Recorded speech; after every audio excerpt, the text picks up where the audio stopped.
Good evening friends. आज का जो हमारा फेसबुक प्रीमियर है, इसमें जो व्यूअर्स हमारे साथ जुड़े हैं, हम लोग AIDSO दिल्ली की तरफ से उन सभी को वेलकम करते हैं। आज का हमारा डिस्कशन का टॉपिक है national education policy 2020 and analysis by the intellectuals. सभी लोग जानते हैं कि जुलाई महीने में 2020 में केंद्र सरकार द्वारा नई राष्ट्रीय शिक्षा नीति को लाया गया। वो एक ऐसा समय था जब कोविड की वजह से लॉकडाउन लगा हुआ था। लोग अपनी बुनियादी ज़रूरतों के लिए भी इधर उधर भाग रहे थे। ऐसे एक समय में जब सरकारों का काम था आम जनता को राहत देना, तब लॉकडाउन की आड़ में हम लोग देखते हैं कि एक बहुत महत्वपूर्ण बदलाव शिक्षा नीति में सरकार ने किया। और ये एक ऐसी शिक्षा नीति है जो हमारे पूरे एजुकेशन सिस्टम को डिटरमाइन करने जा रही है कि हम लोगों का एजुकेशन सिस्टम कैसा होगा। साथ ही हम लोग एक चीज़ देखते हैं कि इस नीति को लाने के लिए जो दिन चुना गया वो था 29 जुलाई, यानी कि हमारे देश के पुनर्जागरण काल के महान मनीषी ईश्वर चंद्र विद्यासागर की डेथ एनिवर्सरी का ओकेजन। ईश्वर चंद्र विद्यासागर, जिन्होंने पूरा जीवन भर साइंटिफिक एजुकेशन के लिए, मॉडर्न एजुकेशन के लिए स्ट्रगल किया, उनके डेथ एनिवर्सरी के ओकेजन पर सरकार एक ऐसी नीति लेकर आई जिसको हम लोग देखते हैं कि उनके जो विचार थे एजुकेशन को लेकर, उनका जो अप्रोच था, उनका जो कॉन्सेप्ट था, उसके बिल्कुल विपरीत नई राष्ट्रीय शिक्षा नीति का पूरा एक आइडिया हम लोग देख रहे हैं। तो इसी कड़ी में जब से इस पॉलिसी का ड्राफ्ट आया था 2019 में, तभी से ही हमारा छात्र संगठन all India democratic students organisation इसको लेकर लगातार आम जनता के बीच में, छात्रों के बीच में एक कैंपेन को चला रहा है, एक प्रचार को चला रहा है, ताकि लोग समझ पाएँ कि नेशनल एजुकेशन पॉलिसी में असल में क्या बातें कही गई हैं। इसी कड़ी में इसी साल इसी महीने 1 से 7 फरवरी तक AIDSO ऑल इंडिया कमेटी की तरफ से एक all India campaign week announce किया गया। और उस वीक में हम लोगों ने दिल्ली के अंदर अलग अलग लोकेलिटीज़ में, अलग अलग इंस्टीट्यूशंस में इस कैंपेन वीक को ऑब्ज़र्व करते हुए अलग अलग तरीके के कार्यक्रम हम लोगों ने किए। और जो एक बात हम लोगों को समझ में आई वो ये कि सरकार द्वारा बहुत प्रचार किया जा रहा है NEP के फेवर में, किस तरीके से ओपिनियन बिल्ड हो सकता है, लेकिन बावजूद इसके लोगों के बीच में, आम जनता के बीच में, आम छात्रों के बीच में व्यापक तौर पर NEP में क्या है इसको लेकर कोई समझदारी नहीं है। यहाँ तक कि NEP का फेवर क्यों करना चाहिए इसको लेकर भी कोई समझदारी नहीं है। तो ऐसे में एक छात्र संगठन होने के नाते हम लोग अपना फ़र्ज़ को समझते हुए हम लोग ये कोशिश कर रहे हैं कि छात्रों, आम जनता के बीच में नेशनल एजुकेशन पॉलिसी के बारे में, उसमें जो डिटेल्ड जो पॉइंट्स हैं उसके बारे में सभी लोग एक ओपिनियन बिल्ड कर पाएँ, क्रिटिकली उसको पढ़ पाएँ। और एक बात इसमें जो समझने की है वो ये कि जब हम लोग नेशनल एजुकेशन पॉलिसी के डॉक्यूमेंट की बात करते हैं तो हम लोग अगर ऊपरी तौर पर उसको पढ़ें तो वो बहुत एक अच्छा डॉक्यूमेंट हम लोगों को लगता है। हॉलिस्टिक एजुकेशन की बात हो, चाहे साइंटिफिक एजुकेशन की बात हो, क्रिटिकल माइंडसेट को डेवलप करने की बात हो, ये सभी बातें उस पॉलिसी डॉक्यूमेंट में हैं। लेकिन उस पॉलिसी डॉक्यूमेंट को समझने के लिए एक तरफ हम लोग समझते हैं कि उसका जो ड्राफ्ट आया था 2019 में, उसके साथ उसको जोड़ते हुए देखने की ज़रूरत है।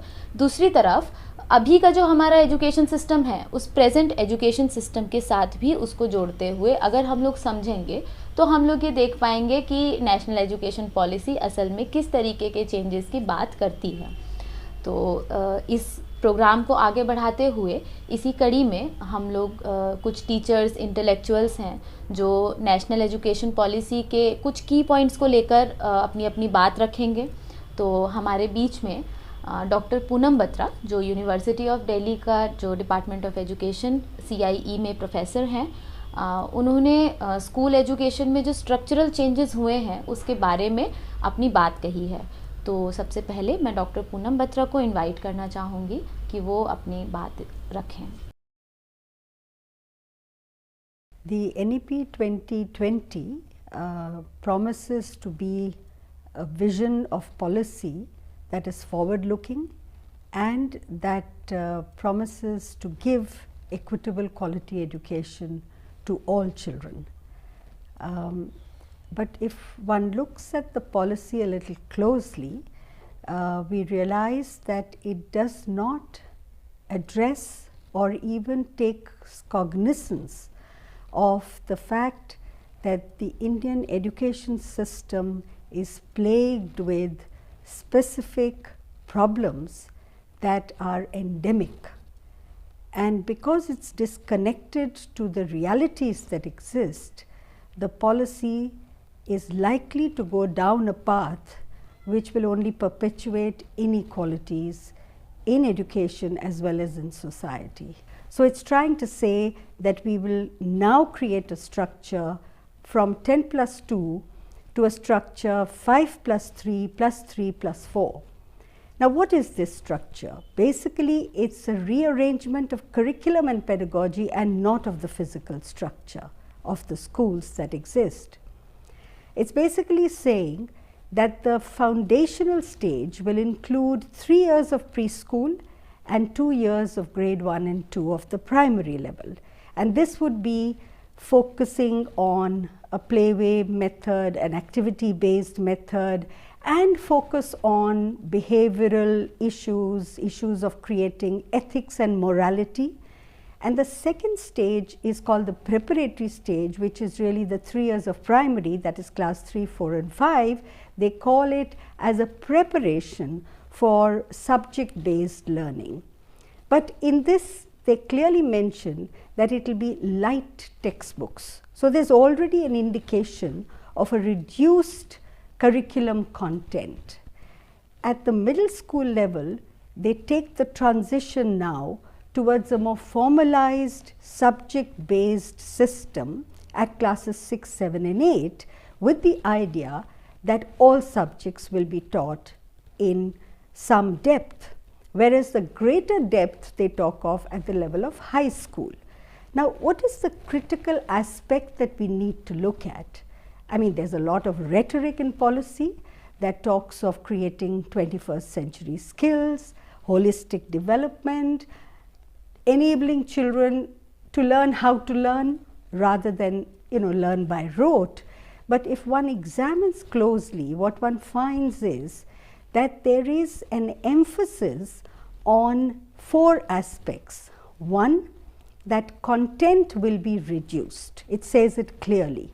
And we saw during the pandemic how this content was reduced in the name of school closure.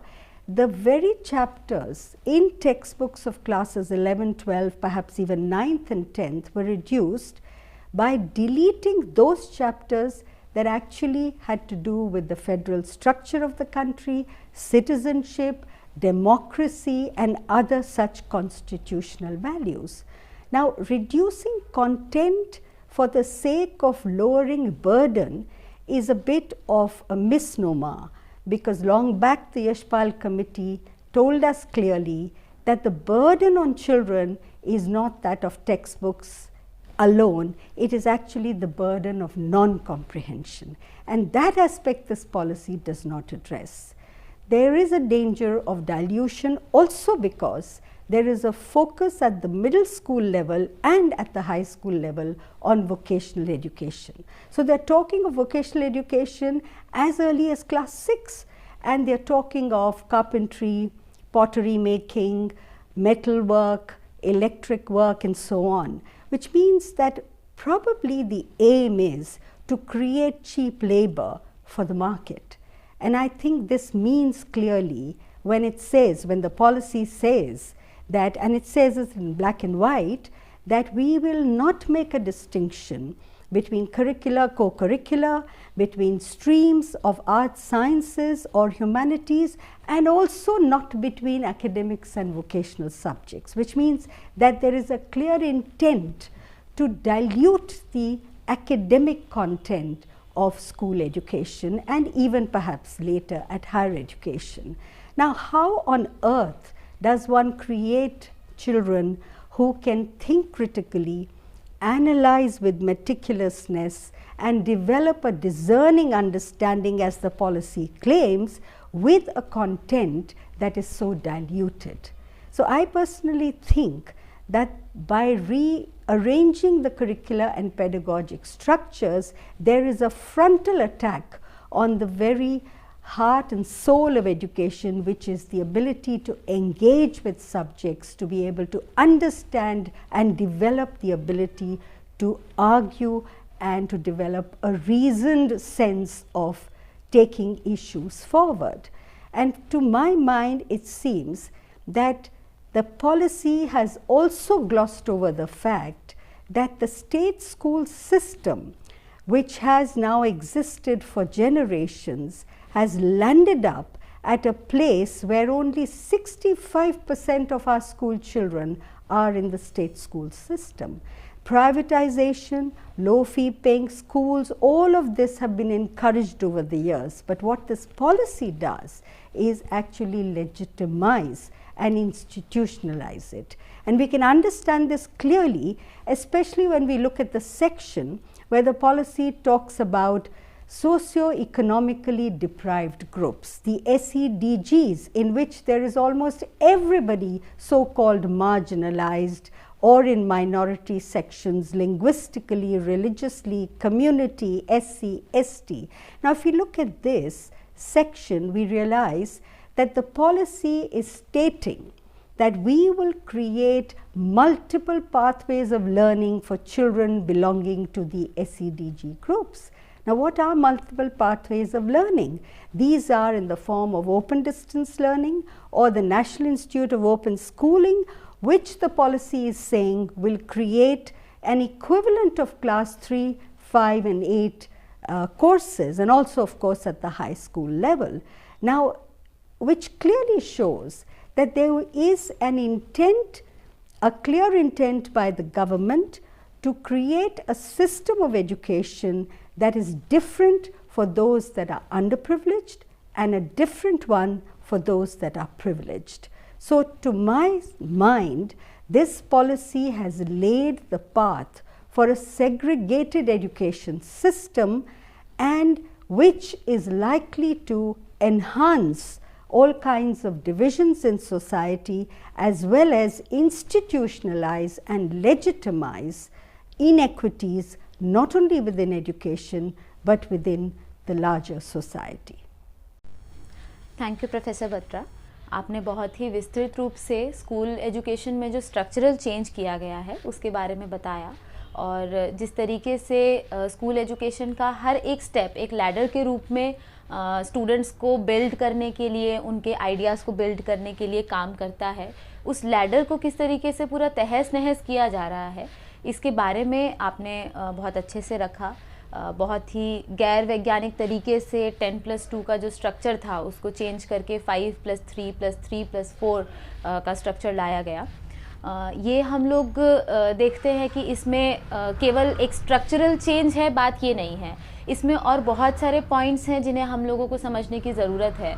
जैसे कि एक एक कदम आगे बढ़ते हुए हम लोग देखते हैं कि स्पेशलाइजेशन की तरफ जाने का जो एक इम्पॉर्टेंस है, उस इम्पॉर्टेंस को ख़त्म करके skill oriented education, vocationalisation of education का जो पॉइंट है उसको नेशनल एजुकेशन पॉलिसी किस तरीके से डील करता है।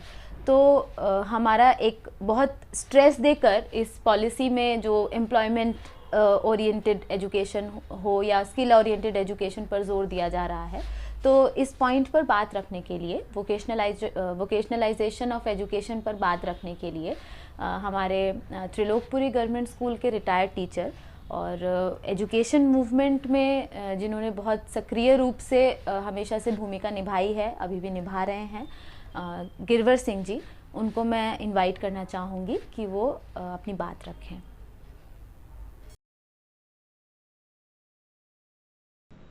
साथियों और दोस्तों नमस्कार, मैं गिरवर सिंह। आज मैं चर्चा कर रहा हूं नई शिक्षा नीति 2020 यानी NEP 2020 में जो व्यावसायिक शिक्षा की बात हो रही है, शिक्षा का जो व्यवसायीकरण किया जा रहा है, इसमें जो वोकेशनल शिक्षा है वो किस ढंग से देंगे। दरअसल हमने जो समझा है वो 6ठी क्लास से इसको शुरू करेंगे। 6ठी से 8वीं तक 10-10, 12-12 दिन बच्चे बगैर बस्ते के, बगैर किताबों के, कुछ विशेष पेशा करने वाले लोगों के यहाँ जाएंगे, वहाँ देखेंगे वो किस ढंग से काम करते हैं। जैसे मिट्टी के बर्तन किस ढंग से बनते हैं, बढ़ईगिरी का काम कैसे होता है, लोहारगिरी का काम कैसे होता है, इलेक्ट्रिशियन कैसे काम करता है, धातुकर्मी किस ढंग से काम करते हैं। इस ढंग से वो उनको उस पेशे की तरफ सिखाने की तरफ कोशिश करेंगे। तो इसका मतलब है कि जो हमारी औपचारिक शिक्षा है उसकी जो मुख्य धारा है उसके पीरियड्स में कुछ कमी करेंगे और कह रहे हैं वहाँ कुछ कोर्स कम करेंगे, लेकिन व्यावसायिक शिक्षा को थोड़ा बढ़ावा देंगे। तो सवाल ये है, इस व्यावसायिक शिक्षा का आखिर हमारे समाज पर असर क्या पड़ेगा? हमारे समाज पर असर पड़ेगा कि खास तौर से जो गरीब तबका है, जो आर्थिक रूप से पिछड़ा हुआ तबका है, वो ज़्यादातर इस प्रलोभन में आ जाएगा कि मुझे व्यावसायिक शिक्षा लेकर के बेरोजगारी की समस्या से मैं निपट सकता हूँ, मैं रोजगार कुछ हासिल कर सकता हूँ, कुछ काम धंधा शुरू कर सकता हूँ, और शिक्षा की मुख्य धारा से कट जाएगा जो उसको सिखाती कि कैसे ज्ञान हासिल किया जाता है, कैसे साइंटिफिक दृष्टिकोण पैदा होता, कैसे एक मनुष्य में अच्छे इंसानियत के गुण पैदा होते हैं, कैसे वो न्याय अन्याय में भेद करना सीखता है, कैसे वो उचित अनुचित में भेद करना सीखता है, कैसे वो सही और गलत को देख करके गलत के खिलाफ खड़ा होता है। ये सब चीज़ों से उसको दूर किया जाएगा और साथ ही साथ कोशिश की जाएगी कि वो हायर एजुकेशन तक ना जाए, वो निचले स्तर में ही तरह तरह के व्यवसाय में उलझ करके रह जाए और अपनी जो क्षमता है उसको सही इस्तेमाल ना कर सके, उसमें गुणात्मक परिवर्तन ना हो सके, वो समाज में एक सक्षम इंसान ना बन सके, एक अच्छा इंसान ना बन सके, ऐसा प्रयास हो रहा है। अब मान लीजिए वोकेशनलाइजेशन से अगर रोजगार भी मिलना हो तो ये कैसे संभव है, इस बात को भी हमें विचार करना चाहिए। हम देख रहे हैं कि लाखों लाख, हजारों हजार तकनीकी रूप से प्रशिक्षित ITI डिप्लोमा धारक बेरोजगार घूम रहे हैं। अगर रोजगार व्यवसायिक शिक्षा दे सकती थी तो ये ITI डिप्लोमाधारी बेरोजगार क्यों हैं?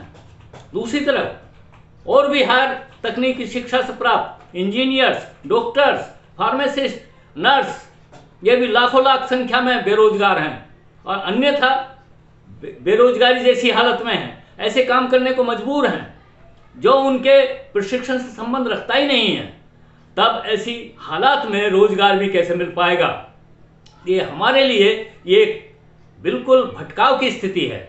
हम समझते हैं कि व्यावसायिक शिक्षा दे करके रोजगार हासिल किया जा सकता है, लेकिन सही बात क्या है कि रोजगार का स्तर शिक्षा से तय नहीं होता। रोजगार का स्तर तय होता है आर्थिक नीतियों से। आर्थिक नीतियां मुनाफा कमाने के भरपूर अवसर देने के लिए हैं, इसलिए यहाँ रोजगार के अवसर लगातार घटते जा रहे हैं। यहाँ तक कि पेशेवर खानदानी लोग वो भी अपने पेशे को छोड़ करके दूसरे पेशों में जा रहे हैं। फिर ये जो व्यवसाय शिक्षा में इन पेशों का प्रशिक्षण मिलेगा, उनका धंधा कैसे चलेगा जब पहले ही लोग उस धंधे से ऊब चुके हैं, उनसे त्रस्त हो चुके हैं, वो धंधा उनका चल नहीं रहा, तंगहाली की स्थिति में आ चुके हैं, गरीब इतने हो गए हैं कि भटक रहे हैं इधर उधर, आधे नंगे आधे भूखे। तो ये स्थिति इस व्यवसायिक शिक्षा इसको कैसे दूर करेगी, कैसे रोजगार की गारंटी भी देगी? इसका मतलब है कि मुख्य धारा से भी गए, ना तो ज्ञान हासिल होगा और ना ही रोजगार मिलेगा। ज्ञान भी गया, रोजगार भी गया। इसलिए हम सोचते हैं ये जो व्यवसायीकरण है शिक्षा का, ये बिल्कुल गलत है, इसको होना ही नहीं चाहिए। व्यवसायीकरण बंद होना चाहिए शिक्षा का। जो मुख्य शिक्षा की धारा है, जो औपचारिक शिक्षा जो मनुष्य को एक अच्छा इंसान बनाने की तरफ ले जाती है, उसको क्षमतावान बनाती है, उसमें एक गुणात्मक परिवर्तन करती है, उसको न्याय न्याय और उचित अनुचित और तरह तरह की ऐसी एबिलिटी पैदा करती है जिससे वो समाज में एक सिर उठा करके जी सकता है, अच्छा इंसान रह करके जी सकता है। अगर ऐसी शिक्षा में चाहिए तो निश्चित रूप से व्यावसायिक शिक्षा को हटाना होगा और मुख्य शिक्षा पर ही जोर देना होगा। धन्यवाद sir. Thank you Girvar Singh ji. आपने जिस तरीके से हमारे सामने रखा कि वोकेशनलाइजेशन ऑफ एजुकेशन का जो एक पार्ट है, जिसका एक बहुत अहम मुद्दा ये है कि कंटेंट को रिड्यूस कर देंगे और स्किल्स को बढ़ा देंगे। लेकिन स्किल्स बढ़ाने के बावजूद हम लोग देख रहे हैं कि NEP के अंदर जो एम्प्लॉयमेंट की बात की जा रही है, जो आत्मनिर्भर बनाने की बात की जा रही है, क्या वो स्किल सिखा देने से, वो भी इस तरीके की स्किल्स जो आज समाज में रोज़गार पैदा ही नहीं कर सकते हैं, इस तरीके की स्किल सिखा देने से क्या रोज़गार मिल जाएगा? तो एक बहुत बड़ा सवाल हम लोगों के सामने आता है कि सरकार की जो आर्थिक नीतियां हैं, क्या उसका एम्प्लॉयमेंट के अंदर कोई रोल नहीं है? तो ये हम लोगों को समझने की आज ज़रूरत है कि एम्प्लॉयमेंट जनरेशन का जो मसला है, उस मसले में सरकार का एक बहुत इम्पॉर्टेंट रोल है। अभी की स्थिति अगर हम लोग देखें तो पूरे देश भर में, और दिल्ली तो कैपिटल है, कैपिटल में सेंट्रल यूनिवर्सिटीज़ के अंदर हो, DU के अंदर, JNU के अंदर, जामिया के अंदर, या दूसरे स्टेट यूनिवर्सिटीज़ या स्कूल्स के अंदर हो, टीचर्स के जो पोस्ट हैं वैकेंट पड़े हुए हैं, टीचर्स को रिक्रूट नहीं किया जा रहा है। डिपार्टमेंट्स में 2-3 टीचर्स लेके वो पूरा अपना कोर्स कंडक्ट कर रहे हैं। तो ये हालत आज है, और इस हालत में जब आज के समय में सरकार रोज़गार नहीं दे पा रही है, तब वो बोल रहे हैं कि नेशनल एजुकेशन पॉलिसी के अंदर ऐसे कुछ स्किल्स सिखाकर, पॉटरी, कारपेंट्री जैसे स्किल्स सिखाकर एम्प्लॉयमेंट जनरेट होगा। तो ये एक बहुत बड़ा क्वेश्चन हम लोगों के सामने है कि ये किस तरीके से हो पाएगा। तो एक तरफ हम लोग देखते हैं कि सरकार की जो मंशा है, उस मंशा में ही रोज़गार देना नहीं है, और केवल रोज़गार नहीं, उस मंशा में शिक्षा देना भी नहीं है। तो हम लोग जब नेशनल एजुकेशन पॉलिसी में स्कूल कॉम्प्लेक्सेस की बात करते हैं, which basically is closer and merger policy, तो उस स्कूल कॉम्प्लेक्सेस के बारे में भी हम लोग जानना चाहेंगे। तो हमारे जो अगले वक्ता हैं, सीनियर सेकेंडरी स्कूल के रिटायर्ड प्रिंसिपल शारदा दीक्षित जी, जो लगातार एजुकेशन मूवमेंट में सक्रिय रही हैं, उनसे हम लोग जानेंगे कि जहाँ पर क्लस्टर्स की बात हो रही है, स्कूल कॉम्प्लेक्सेस की बात हो रही है, वहाँ पर हमारी ये राष्ट्रीय शिक्षा नीति क्या कहती है। NEP 2020 जो कि सरकार ने अभी एक तरह से थोप दी है, उसके कुछ प्रावधानों को अगर हम देखें तो स्कूल लेवल पर इन्होंने एक क्लोजर और मर्जर की नीति लागू करी है, जिसके चलते यहाँ पर इंडिया के अंदर जितने भी स्कूल हैं उनको क्लस्टर के रूप में एक क्लस्टर बनाया जाएगा, और छात्रों की संख्या जिन स्कूलों में कम है उन स्कूलों को बंद कर दिया जाएगा, या फिर उनको बंद करके 4-4, 5-5 स्कूलों को एक स्कूल में परिवर्तित कर दिया जाएगा। दूसरी तरफ जो क्लस्टर बनाने की जो योजना इसमें है, उसके चलते एक टीचर एक क्लस्टर के लिए अपॉइंट होगा, ना कि वो किसी स्कूल के लिए। जहां लाखों पोस्ट खाली पड़ी हैं, 12 लाख के करीब पूरे इंडिया में टीचर्स के पद खाली पड़े हैं। स्कूलों में संख्या कम इसीलिए है कि वहां पर ना टीचर है, ना वहां पर इंफ्रास्ट्रक्चर है। लेकिन सरकार क्या कर रही है? सरकार उन स्कूलों को छात्र संख्या कम होने के नाम पर बंद कर रही है, और या फिर कई स्कूलों को मिलाकर एक स्कूल बना रही है, मर्ज कर रही है। इन दोनों ही परिस्थितियों में हम देख रहे हैं कि बच्चों का जो अधिकार है कि स्कूल 1 किलोमीटर दायरे के अंदर होना चाहिए, जिससे कि बच्चा बिना किसी परेशानी के अपने स्कूल लेवल की शिक्षा प्राप्त करना आसानी से संभव हो सके। लेकिन सरकार की इस नीति के चलते अब खामियाजा भुगतना पड़ेगा इस पॉलिसी का हमारे जो पिछड़े वर्ग के बच्चे हैं, जो SC ST या दलित या OBC के बच्चे हैं, और हमारी जो बेटियां हैं, क्योंकि अदरवाइज भी इन लोगों के लिए शिक्षा की बहुत प्रॉब्लम है।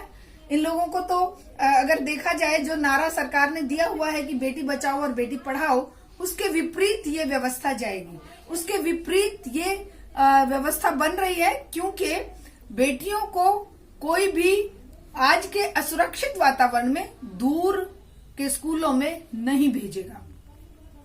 जो गरीब तबके के बच्चे हैं उन्हें अपने काम भी करने पड़ते हैं और साथ में पढ़ाई भी करनी पड़ती है, तो अगर उनका समय ज्यादा ट्रेवलिंग में जाएगा तो वो पढ़ाई नहीं कर पाएंगे, और इस तरह से जो एक व्यवस्था थी कि बच्चों के पास स्कूल पहुंचे, अगर बच्चे स्कूल में नहीं आ रहे हैं तो उसे एक तरह से खत्म करके बच्चों को शिक्षा से दूर किया जा रहा है इस मर्जर और क्लोजर की नीति के चलते। दूसरी तरफ ये जो गैप बनेगा, स्कूल बंद होंगे या मर्ज होंगे तो वहां पर गैप बनेगा, और जो पहले से ही तैयार हैं प्राइवेट प्लेयर्स, तो शिक्षा को प्राइवेट हाथों में सौंपने का एक ये जो प्रयास सरकार का साफ दिखाई दे रहा है।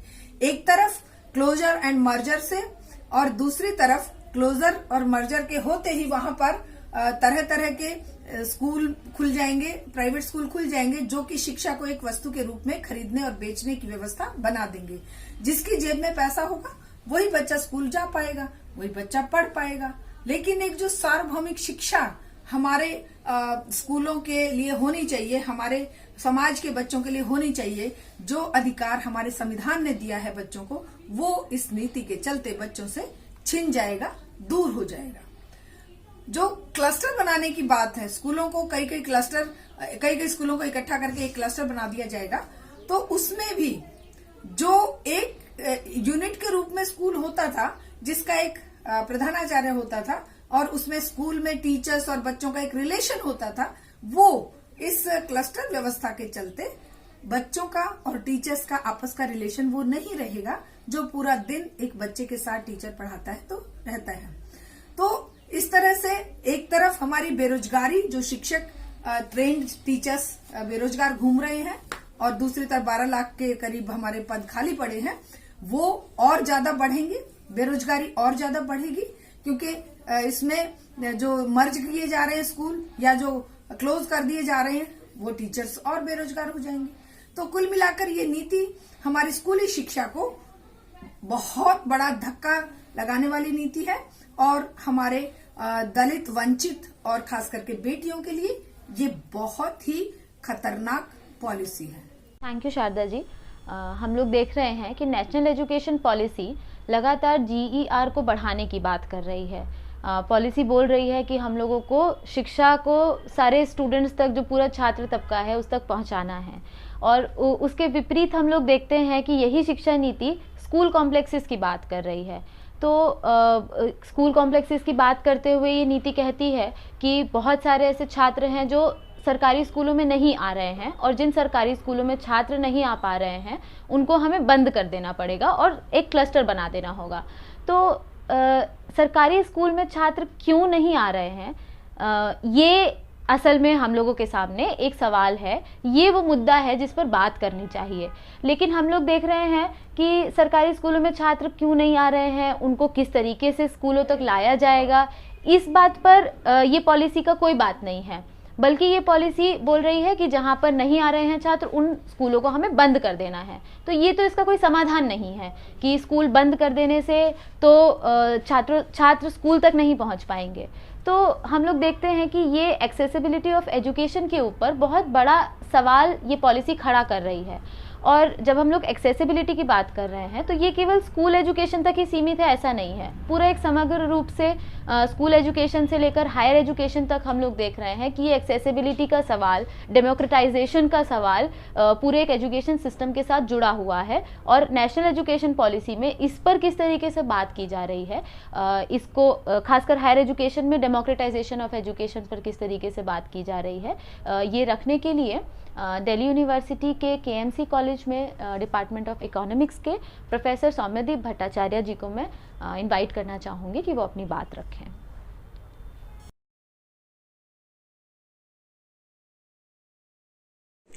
You have told me to speak on the effect of new education policy on democratization of education, and I want to concentrate on 2 or 3 points basically.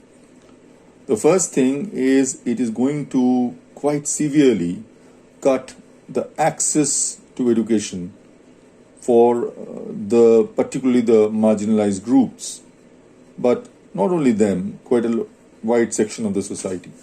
So if democratization means access, the most important thing about democratization is people should have access to education. That is going to be severely affected, because one of the most important thing here is to tell educational institutions to raise their own resources or to borrow money from HEFI and all that. Now, which will also mean that a substantial amount of fees may go up. Okay, and not only fees means tuition fees, but also hostel fees and things like that may go up, which means that access for a whole lot of people for whom they could barely access education because its public education is very cheap, that is going to go. And this is very serious. What would also mean often is, there is a corporatization process in this. Big players are going to enter education. And not only players like big universities or foreign universities, but also things like Byju's and others. They're going to. So there are many things where it will be like you pay for it to get it, because as the public education systems, their quality is going to go down, and that we can also see because you have to see all this in totality. That the way how everything is being attacked, people are having completely casual employment here, teachers and all that. So, as the quality is going to go down, people are going to also have no other option but to go to this kind of private teaching shops and other places. And those who have little money will go to private universities. That is the whole model. So, the whole thing will mean actually cutting access to education and definitely to quality education for a lot of people. So, this is the first point I wanted to make. The other point I wanted to say is about the quality of education and what's the link with the democratization process. See, people have a right to get a minimum quality of education, not just what you are giving, because that is disastrous. If you are giving to people in the name of education very bad quality, and that seems to be the model. You do something online, something etc., and quality education will be in the private university or some exclusive places. Now, this whole model is absolutely crazy, that you do some courses somewhere, you do something else somewhere, and this will be all deposited. Like in your bank deposit, it's called everywhere you do a course, you get a credit, and it's called ABC, Academic Bank of Credit. It's joke, you call it ABC. And you put it there, and then when it comes to certain level, you get a degree. And there'll be different degree at multiple levels and all this. So this is an absolutely crazy, disastrous model. All in the name of choice. All in the name of pro-student approach, student-centric approach, flexibility. So we know this is like the worst kind of moves for the farmers, this farmers bill, they were called pro-farmer. So the worst kind of move for education will be called great reforms of everything in the name of choice and access. Okay? So this you have to understand the game, that the most anti-democratic measures, the complete disaster in higher education is being done in the name of access, democracy, bettering education and all that. Okay. Now, one thing we must understand, that this whole process is undemocratic. The way it has been done is imposition, and you all create this completely manufactured voices of support through which all these things have been passed and just imposed on us. The whole process is also absolutely undemocratic. And so, and this is going to create a fundamental problem of access. This country from the beginning has extremely elitist framework for education. School, particularly if you look at the schools, they are the laboratory, laboratory of breeding class, caste, everything, homogeneity in a certain way, by carefully preventing universal education in schools, by preventing, area schooling and all those things. You make this, and essentially completely focusing on private schools and allowing the elites to go to these exclusive schools. Now, this kind of thing, in the higher education, because of cheap public higher education, at least there was it is to break. I mean, the fundamental damage will be done at the school level, but still, there was a way how people could gain certain access. Now, all that is once again now going to be stifled. And now we are going to may come to a position where exactly what has happened to our government schools in most part of the countries will happen to education. Not that the universities are in great shape, but whatever gains have been made, whatever things, this is a way of completely reversing them, and particularly some of the good centers of excellence, and these were anyway had very limited access. But now you are going to have also a disastrous effect on quality, all in the name of democracy. And bringing everybody down to the floor is not democracy. The question is how people can be enabled. There is nothing about one iota of enablement in this. Okay, so once again, I think we need to mobilize a very broad section of people, students, parents, from society, because destruction of education is like destroying the backbone of the country. And for communities for which a certain access had come, those possibilities were there, for them, it is going to be reversed. And this is, in a way, of engineering, of social engineering, which we're seeing going on, a certain kind of upper caste, upper elite consolidation once again. This is going to be back to that. Okay. And I think, therefore, we need very, very strong resistance. हम लोगों ने सुना कि किस तरीके से democratisation of education का process है, उसके ऊपर एनईपी अटैक कर रहा है. जब हम लोग एजुकेशन में डेमोक्रेटिक प्रोसेस की बात करते हैं तो डेफिनेटली सरकार का एक अहम रोल इसमें है. जब हम लोग एक्सेसिबिलिटी की बात करते हैं तो सरकार का एक बहुत इम्पॉर्टेंट काम है इसमें सफिशिएंट बजट प्रोवाइड करना. हम लोग देखते हैं कि कोठारी कमीशन ने ही कहा था कि at least 6% of GDP should be spend on education, लेकिन हम लोग अभी देख रहे हैं कि 6% तक तो वो पहुंच ही नहीं पा रहा है. और हमारा संगठन AIDSO शुरू से ही ये डिमांड कर रहा है कि बजट का 10% एजुकेशन पर खर्च होना चाहिए, लेकिन हम लोग देख रहे हैं कि 10% तक का तो कोई सवाल ही नहीं है. 6% तक भी अभी हमारी सरकारें नहीं आ पाई हैं.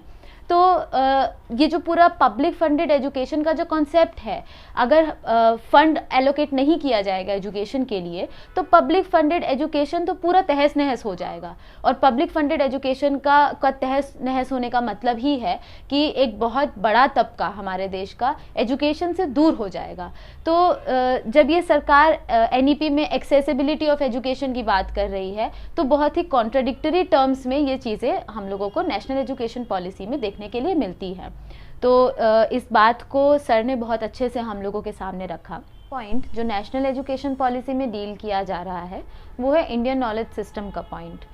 पॉलिसी डॉक्यूमेंट में बार बार ये फ्रेज़ इंडियन नॉलेज सिस्टम को यूज़ किया गया है. तो जब हम लोग एजुकेशन की बात करते हैं तो उसका कोई सीमित दायरा नहीं है.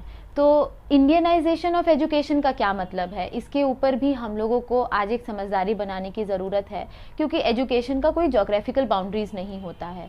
तो इस पॉइंट पर बात रखने के लिए मैं formal dean faculty of education Delhi University से प्रोफेसर अनीता रामपाल को बुलाना चाहूँगी कि वो इंडियन नॉलेज सिस्टम के ऊपर अपने विचार रखें.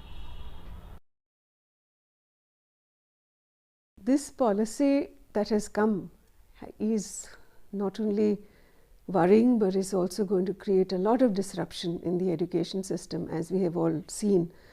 And that's why many of us have been trying to engage with these issues, because now states are also involved. And in terms of curriculum, what does the curriculum mean? You cannot have a center dictating to the state what kind of curriculum to make. A curriculum and education are rooted in culture.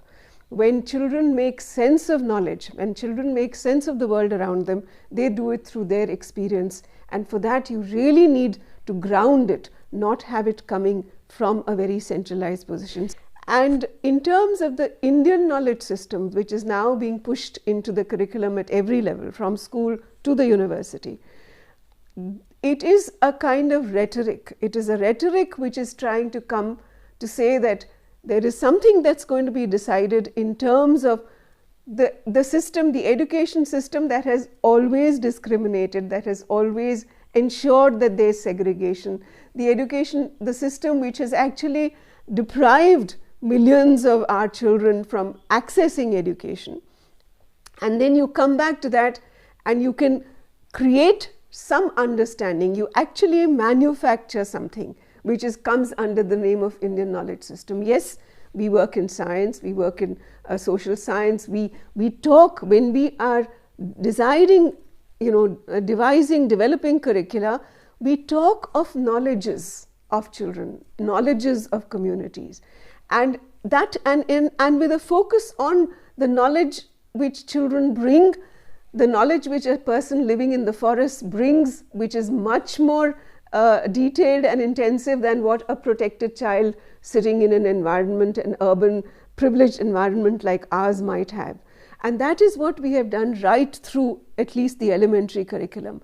But now if it is trying to use this term Indian knowledge system, one, it's trying to break away from the idea of knowledge being a civilizational, knowledge being across civilizations, the sharing of knowledge. That is how, even when we look at the past, we can look at any object in the past and we try to show how, for instance, we have shared our knowledges. There are no barriers to knowledge. That has not been in terms of civilizational growth.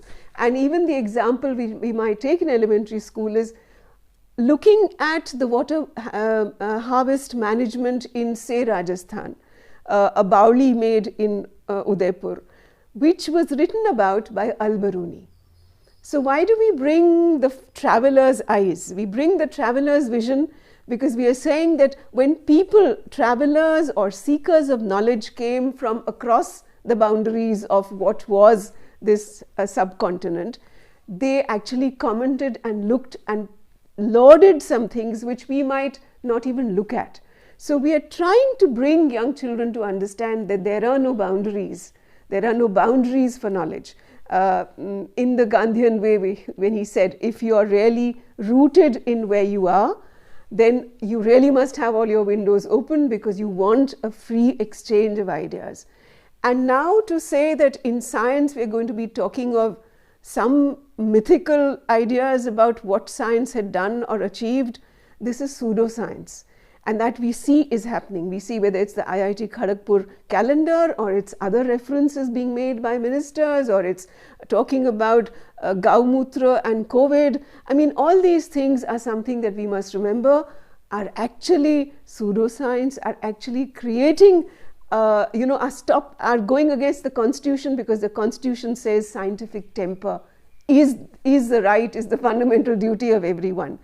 And now if we try and understand how is it that you and I are safe today, are alive today in COVID, not because of Indian knowledge, not because of what Indian scientists, but because science for the first time worked against even its patenting norms. And the kind of knowledge, the genome sequencing of the virus was done in amazing time. In the history of knowledge, we've not had such a fast sharing of knowledge as a knowledge commons. And when they actually found out what this virus is, the treatment protocols for this virus, I mean, that's how doctors have treated us. And also now, yes, there are problems when the vaccine comes in because there are commercial interests. But this policy, unfortunately, is actually promoting commercialization in the name of digital education, which is an oxymoron. Education really has to be face-to-face. Education is a social process. Education is not an individual process.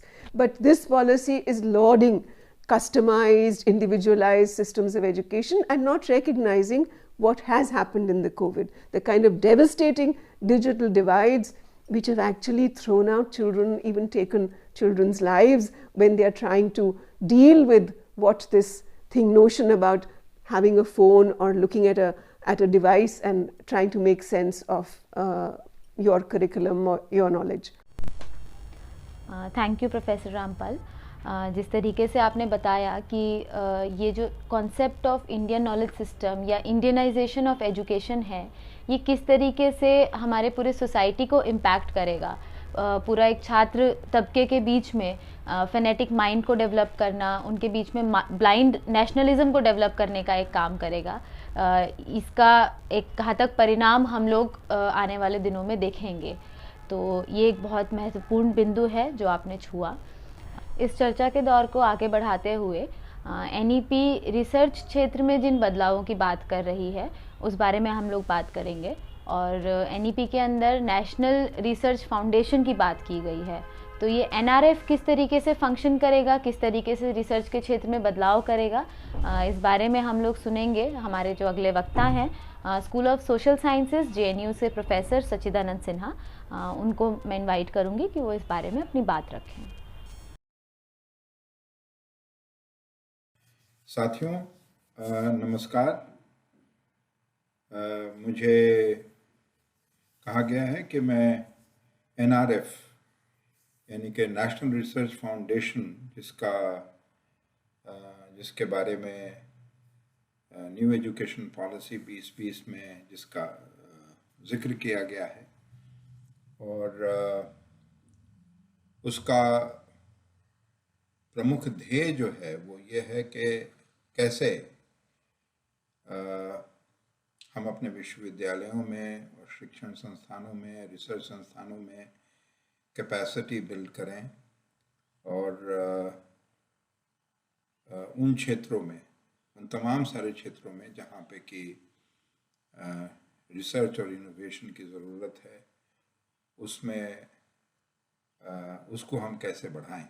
National research foundation जो है वो RSA के अंतर्गत यानी कि राष्ट्रीय शिक्षा आयोग के अंतर्गत काम करेगा। उसका एक इम्पॉर्टेंट पिलर होगा, और उसमें उसका अपनी व्यवस्था होगी। उसमें फिर रीजनल डिविजन्स भी होंगे, जिस तरह से अभी यूजीसी के अपने रीजनल सेंटर्स हैं, और उसके अंतर्गत अलग अलग सब्जेक्ट्स और जो प्रायोरिटी एरियाज़ हैं उसमें कमिटीज़ बनेंगी जो सब्जेक्ट कमिटीज़ कहलाएंगी, और ये सब्जेक्ट कमिटीज़ जो हैं यही निर्धारित करेंगी कि क्या क्वालिफिकेशंस हो, किस तरह के रिसर्च को प्रमोट किया जाए। तो यानी कि एक जो अभी की जो व्यवस्था है जिसमें कि हम कह सकते हैं कि ख़ास करके डॉक्टरल रिसर्च के लिए जो ज़्यादातर जो अनुदान आता था और जिनको भी मिलता था वो यूजीसी के द्वारा जो टेस्ट कराते हैं हम जेआरएफ का, उसके अंतर्गत मिलता था, और बाकी जितने भी संस्थान थे वो कुछ इस तरह का आयोजन करते थे जिससे कि वो रिसर्च ग्रांट्स देते थे अलग अलग मुद्दों पे। तो अब ये जो क्या ये प्रणाली जिसकी हम बात अभी कर रहे हैं, जिसमें कि एनआरएफ ये कह रहा है कि ये इसका बहुत रिगरस एक प्रक्रिया रहेगी जिसमें कि पीयर ग्रुप्स के द्वारा उसको रिव्यू किया जाएगा उन प्रपोजल्स को, और उसके बाद ऐसे प्रोजेक्ट्स को फंडिंग दी जाएगी, जो कि अभी वर्तमान में जो हमारे देश के सामने जो प्रमुख मुद्दे हैं या जिधर इनोवेशंस की ज़रूरत है उसमें उसको वो तय करेगी। यानी कि प्रायोरिटीज़ जो है वो नेशनल रिसर्च फाउंडेशन और उसके जो सब्जेक्ट एक्सपर्ट ग्रुप्स हैं वही तय करेंगे, और उन्हीं एरियाज़ में रिसर्च होगा। तो एक तरह का ये जो अभी तक की जो व्यवस्था रही है वो एक तरह से सेंट्रलाइज नहीं थी, वो डिसेंट्रलाइज थी, जिसमें कि यूनिवर्सिटीज़ खास करके सेंट्रल यूनिवर्सिटीज़ के पास भी थोड़ी सी उस तरह के फंडिंग्स होती थी जिससे कि वो अपने रिसर्च को प्रमोट कर सकें, और उसके साथ ही साथ अब इसमें व्यवस्था होगी कि इंडस्ट्री के साथ कैसे तालमेल हो, अलग अलग सिविल सोसाइटीज़, या पता नहीं सिविल सोसाइटी का कोई जिक्र नहीं है, लेकिन वो कहते हैं कैसे सारे इंस्टीट्यूशंस जो प्राइवेट हैं या जो और इंस्टीट्यूशंस हैं वो इसमें उनको भी इसमें शामिल किया जाएगा। दो तीन मुद्दे जो इससे बहुत अच्छी तरह से उमर्ज करके आ रहे हैं कि क्या जो स्टेट गवर्नमेंट इंस्टीट्यूशंस में कैपेसिटी बिल्ड करने के लिए जो इंफ्रास्ट्रक्चर की जो अभी जो ज़रूरत है उसके प्रति इस फाउंडेशन का क्या रुख रहेगा, क्या वो रिसर्च के एरिया में जो इन्वेस्टमेंट की ज़रूरत है वो स्टेट गवर्नमेंट्स उसके लिए तैयार होगी, क्या अपने रिसोर्सेज को स्टेट गवर्नमेंट इंस्टीट्यूशंस में डालेगी, या ये कुछ चुनिंदा जगहों तक ही महदूद हो जाएगा जहाँ से कि एक कॉम्पिटिटिव बेस पे वो रिसर्च ग्रांट्स मिलेंगे।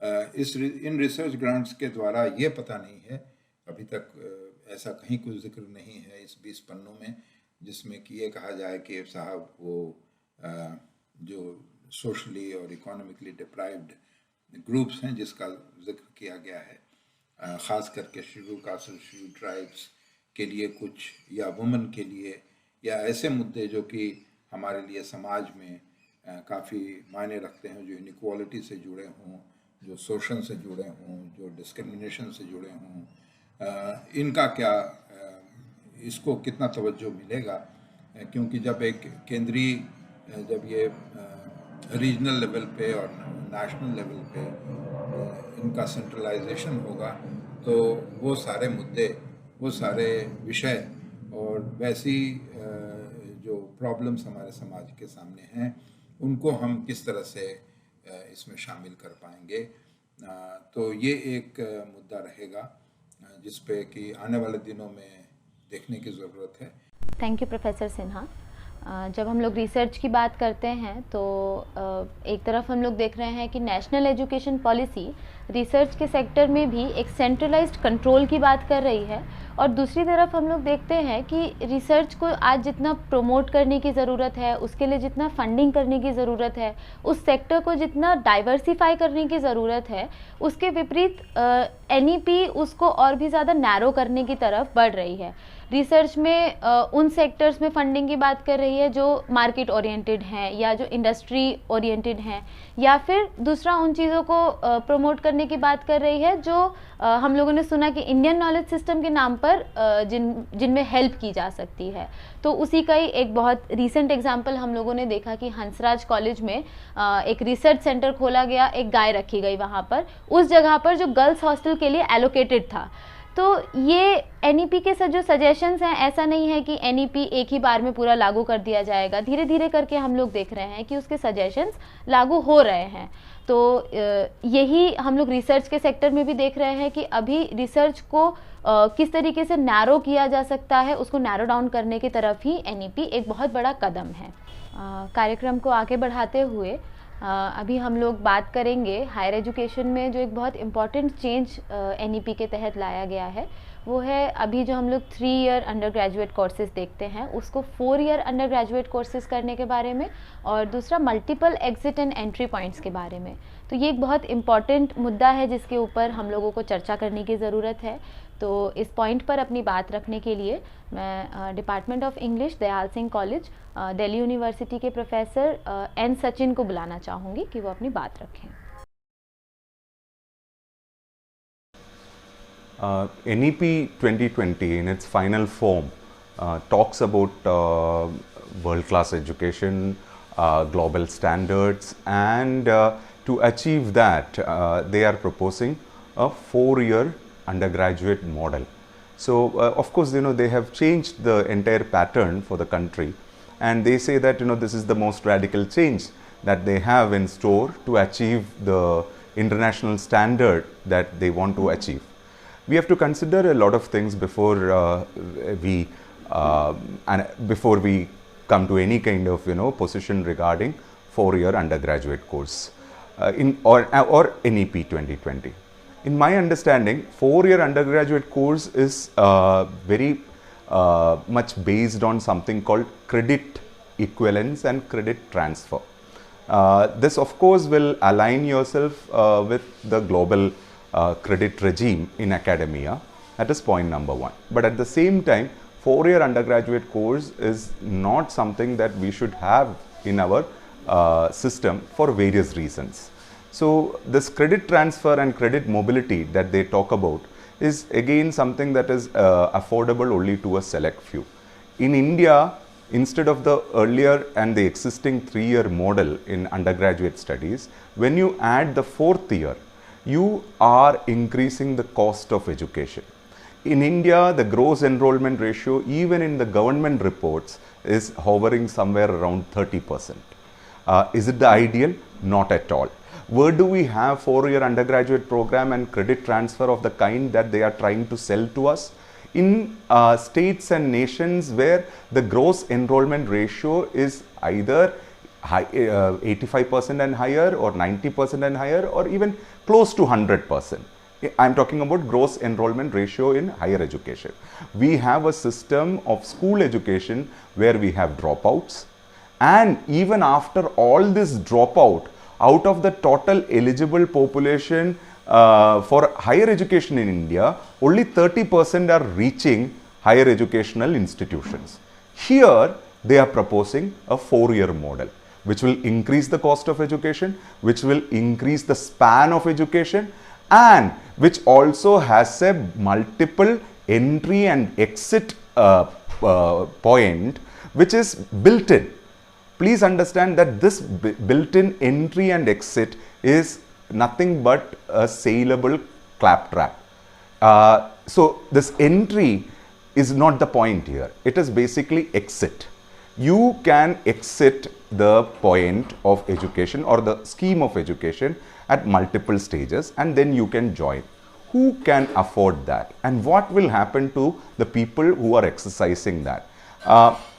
This is in fact claimed as a best thing about 4-year undergraduate program, but in fact it will backfire for most of the people who are into higher education. What will happen? The most marginalized, the most weakest of the weak sections in the society, including women, if they are given this multiple entry exit option, they will leave the formal system of education and their exit is guaranteed. But because of cost, because of other kind of societal pressures, but then the re-entry is not guaranteed. So this is going to inaugurate a certain kind of dropout system in the higher education as well. So that is why when 4-year undergraduate program was initially brought into Delhi University way back in 2013-14, there was a convergence of all teachers and students, and we told the Tughlaqian reformer, the then VC, Dinesh Singh, that you cannot have this suicidal policy and make Delhi University your experimental lab and all of us your guinea pigs. Our struggle and our combined efforts managed to win the battle for the day, but now it has made it has made a more dangerous and organized comeback in the form of NEP 2020.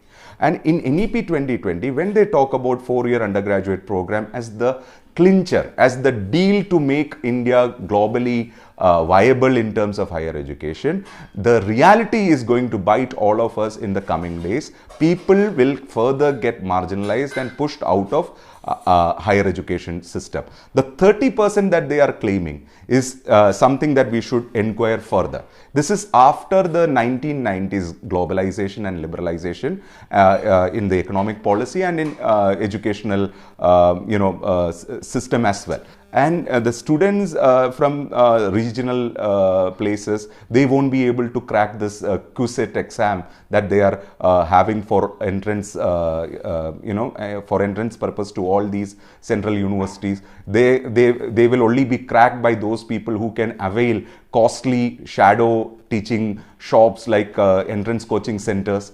So this is going to push people further outside the realm of higher education, and that is why the resistance to NEP 2020 4-year undergraduate program and multiple entry exit should be coordinated by all critically thinking people. Thank you Sachin sir. हम लोग सभी जानते हैं कि 2013 में एक experiment करते हुए दिल्ली यूनिवर्सिटी के अंदर 4-year अंडर ग्रेजुएट कोर्सेज़ को लाया गया था, और उसका पुरजोर विरोध और एक लंबा संघर्ष स्टूडेंट्स ने और टीचर्स ने मिलकर किया था, और 2014 में उसको रोल बैक करना पड़ा सरकार को। और आज हम लोग देख रहे हैं कि जिस पॉलिसी को एक यूनिवर्सिटी से रोल बैक करना पड़ा, उस पॉलिसी को नेशनल एजुकेशन पॉलिसी के तहत पूरे देश भर में ही लागू करने के लिए बात हो रही है, और उसका जो परिणाम होगा वो हम लोगों ने सुना सचिन सर से।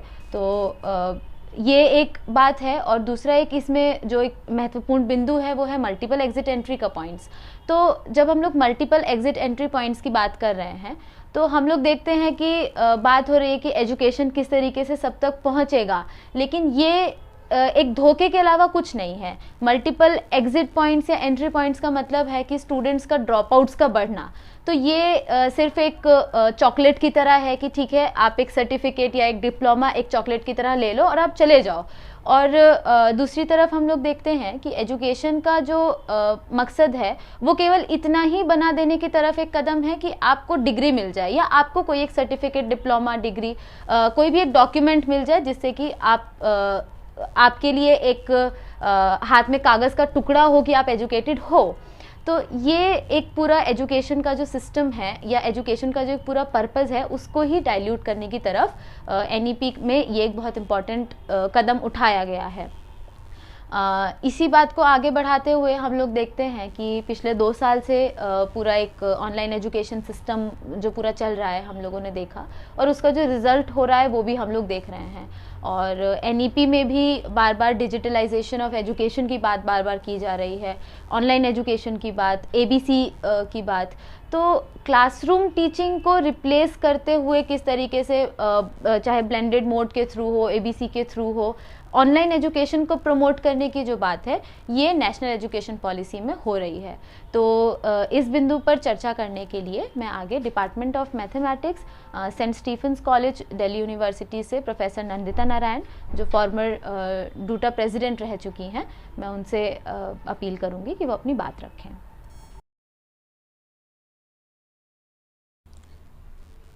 जिस तरह से महामारी के बहाने किसानों के मामले में 3 कानून, 3 फार्म लॉज जो सरकार लाई थी ताकि पूरे एग्रीकल्चर सेक्टर को ये बड़े बड़े पूंजीवादियों के हाथ में बेच सकें, उसी तरह से इस महामारी के बहाने हमारी सरकार 3 कानून हमारे हायर एजुकेशन के लिए भी लाई है एनईपी के तहत, नेशनल एजुकेशन पॉलिसी, जिसमें इनका ये प्लान है कि पूरी की पूरी हमारी जो उच्च शिक्षा है वो ऐसे ही पूंजीवादियों के हाथ में ऑनलाइन शिक्षा के बिजनेस के द्वारा बेच दी जाए। आपको बहुत ही ताज्जुब होगा कि पहला कानून जो है, जिसमें एबीसी जिसको कहते हैं, एकेडमिक बैंक ऑफ क्रेडिट, इसके तहत अभी जो हमारे स्टूडेंट्स के ऊपर गुजर रही है कि प्रॉपर ऑफलाइन क्लासरूम टीचिंग के बजाय इनको ज़बरदस्ती ऑनलाइन टीचिंग, ऑनलाइन क्लासेस ही एक्सेस करने पड़ रहे हैं, जो ज़्यादातर लोग कर नहीं पा रहे हैं, या तो उनके पास साधन नहीं है, या अगर साधन है भी तो उसमें बच्चे कुछ सीख नहीं रहे हैं। ये बहुत बड़ा फेलियर है, मैं कह सकती हूँ। मैं 40 साल से पढ़ा रही हूँ और हमारे अटेंडेंस ना के बराबर है, स्टूडेंट्स पढ़ नहीं रहे हैं, एग्ज़ाम में नकल करके पास हो रहे हैं, पूरा स्तर बहुत बुरी तरह से गिर चुका है। इसी चीज़ को अब ये एक परमानेंट स्टेट ऑफ अफेयर्स बनाना चाह रही है सरकार कि आगे से जितने भी बच्चे आएंगे अभी पढ़ने हमारी यूनिवर्सिटी में, तो पूरे कोर्स का आधा हिस्सा 50% तक वो अलग अलग यूनिवर्सिटीज़ के कोर्सेज ले सकते हैं, जो जाहिर है ऑनलाइन लेने पड़ेंगे एक जगह बैठ के। तो उनको इनकरेज किया जा रहा है कि आप ये सारे ऑनलाइन कोर्सेज ले लीजिए, और इस यूनिवर्सिटी को उनको डिग्री देनी पड़ेगी, जबकि 50% कोर्स हमारे हाथ में ही नहीं होंगे जो दूसरी यूनिवर्सिटी से एक जगह बैठ के कर सकते हैं। ये एबीसी रेगुलेशन कहलाता है। इसके साथ साथ एक और ऐसा ही रेगुलेशन आया है जिसकी वजह से भी ऑनलाइन करण, मैं इसको कहती हूँ, होने जा रहा है। वो ये है कि हर स्टूडेंट अपने पूरे कोर्स का 40% हिस्सा बने बनाए जो प्री रिकॉर्डेड क्लासेस, जिनको मूक्स कहते हैं, मैसिव ओपन ऑनलाइन कोर्सेज, जिनको बना के इन्होंने एक पोर्टल बनाया, उसमें डाला हुआ है यूजीसी ने। 40% अपने कोर्स का हिस्सा स्टूडेंट्स उधर से ले सकते हैं। तो 50% दूसरी यूनिवर्सिटी से ले लेंगे, 40% मूक से ले लेंगे उस पोर्टल से। उसका भी एक अलग कानून आया है। और जो बचा कुचा है उसके लिए एक तीसरा कानून है कि जो हमारे हाथ में, जो टीचर्स हम पढ़ा रहे हैं, हमारे हाथ में जो कोर्सेज हैं, उनका 40% हिस्सा हमको ये प्री रिकॉर्डेड वीडियोस बनाने पड़ेंगे और बाकी हिस्सा हम लोग सिर्फ उनको जैसे कि मेंटर करेंगे और उनका एग्ज़ाम लेंगे, ये बच जाएगा। तो 3 तरीके से जो अटैक आ रहा है हमारे बच्चों की, जो फॉर्मल टीचिंग होती है जिसमें बच्चा कुछ सीखता है, एक डायलॉग होता है क्लास में, सवाल पूछता है, सवाल जवाब होता है और एक रिश्ता बनता है, स्टूडेंट्स के बीच में रिश्ता बनता है, स्टूडेंट और टीचर के बीच में बनता है, और स्टूडेंट और इंस्टीट्यूशन के बीच में जो रिश्ता बनता है, सारी एक्स्ट्रा करिकुलर एक्टिविटीज़ होती हैं जिनसे वो बहुत कुछ सीखता है। तो ये सारा जो एक होलिस्टिक फॉर्म ऑफ एजुकेशन है, इसके बदले एक डिग्री हासिल करने का तरीका कि किसी तरह से नकल मार के एग्ज़ाम करके आप डिग्री हासिल कर लो, और उसको ये एजुकेशन कहलाना चाहते हैं। और ऐसा क्यों किया जा रहा है? नंबर 1, पैसा बचाने के लिए, टीचर पे खर्च ना करने की पड़े इनको। और दूसरा ये है कि किस तरह से एक हाफ बेक्ड एजुकेशन के साथ हमारे स्टूडेंट्स जो निकल के आएंगे, जिनके सोचने की, समझने की, सवाल पूछने की क्षमता नहीं बचेगी और उनको अच्छी जॉब्स भी नहीं मिल सकती हैं। उनको जो भी सस्ता, मतलब कोई भी दामों में उनको अगर कोई भी जॉब लेनी पड़े, कोई मल्टीनेशनल में कम सैलरीज में, वो उनको लेनी पड़ेगी क्योंकि वो उसी के लायक होंगे। तो ये बहुत बड़ी साजिश और बहुत बड़ा धोखा हमारे देशवासियों के साथ हो रहा है। और इससे जो महंगी भी हो जाएगी शिक्षा, जिस तरह से अभी मॉडल आया है सेल्फ फाइनेंसिंग का, उसकी वजह से बहुत कम लोग हासिल कर पाएंगे और जो उनको मिलेगा भी वो भी बहुत ही, मतलब the degree will not be worth the paper that it is written on. ये हाल हमारे लोगों का होने जा रहा है और ये गुलामी का दौर दोबारा से हमारे देश के लिए शुरू हो जाएगा। ये एनईपी हमारे लिए तोहफा ला रही है। Thank you Nandita ma'am. हम लोग पिछले 2 साल में ऑनलाइन एजुकेशन लेने के लिए जो मजबूर हुए हैं, पूरा देश भर ने इस चीज़ को एक्सपीरियंस किया कि ऑनलाइन एजुकेशन का रिज़ल्ट क्या हुआ है। एक क्लासरूम टीचिंग के अंदर जो फेस टू फेस इंटरेक्शन के थ्रू टीचर स्टूडेंट के बीच में एक रिलेशनशिप बिल्ड होना, स्टूडेंट्स को किस तरीके से क्रिटिकली बिल्ड करना है, ये सब जो प्रोसेस है ये बहुत दूर तक हैम्पर ऑलरेडी हुआ है। और अभी नेशनल एजुकेशन पॉलिसी इसको एक रेगुलर फिनोमेना के रूप में लेकर आ रही है। तो ऑलरेडी एक बहुत बड़ा तबका जो ऑनलाइन एजुकेशन अफोर्ड ही नहीं कर सकता because of the tariff rates, because of the mobile phone itself, तो उस तबके के लिए तो ये एक नुकसान है ही, लेकिन जो तबका इसको अवेल कर पा रहा है उस तबके के लिए भी ये एक इसके जो परिणाम है वो बहुत घातक परिणाम है। क्योंकि ऑनलाइन एजुकेशन के चलते हम लोग कुछ टेक्निकल एजुकेशन ले पा रहे हैं, लेकिन जो मैन मेकिंग का काम है, कैरेक्टर बिल्डिंग का काम है, वो ऑनलाइन एजुकेशन नहीं कर सकता है। तो ऑनलाइन एजुकेशन या digitalisation of education classroom teaching का कोई रिप्लेसमेंट नहीं है, क्लासरूम टीचिंग का कोई ऑल्टरनेटिव नहीं है। तो ये बात को नंदिता मैम ने भी बहुत अच्छे से हम लोगों के सामने रखा और नेशनल एजुकेशन पॉलिसी के जो डिफरेंट की पॉइंट्स थे जिनके ऊपर हमारे टीचर्स ने, इंटेलेक्चुअल्स ने आज बात रखा, हम सभी लोगों ने सुना कि किस तरीके से ये हमारे पूरे एजुकेशन सिस्टम को अफेक्ट करने जा रहा है। और एनईपी के अंदर अभी ऐसे और भी बहुत सारे पॉइंट्स हैं जिनके ऊपर हम सभी को अपनी समझदारी बनाने की ज़रूरत है, उनको क्रिटिकली पढ़ने की ज़रूरत है। तो इसके ऊपर हम लोगों का जो एक ये चर्चा बहस का दौर है ये चलता रहेगा। हम लोग नेशनल एजुकेशन पॉलिसी के बारे में और भी डिस्कशंस करते रहेंगे और भी इसको समझने की कोशिश करते रहेंगे। तो आज के इस डिस्कशन में कुछ की पॉइंट्स जो आए सभी लोगों ने उसको सुना और ये किस तरीके से पूरा एक एजुकेशन का प्राइवेटाइजेशन, कॉमर्शलाइजेशन, वोकेशनलाइजेशन, सेंट्रलाइजेशन और कम्युनलाइजेशन की तरफ एक कदम है, ये हम लोगों के स्पीकर्स के जो बात हैं उनमें आया। तो जब एक इस तरीके की एक पॉलिसी आ रही है एजुकेशन सिस्टम के अंदर, तो एजुकेशन सिस्टम का जो एक बहुत बेसिक जो तबका है वो है छात्र तबका।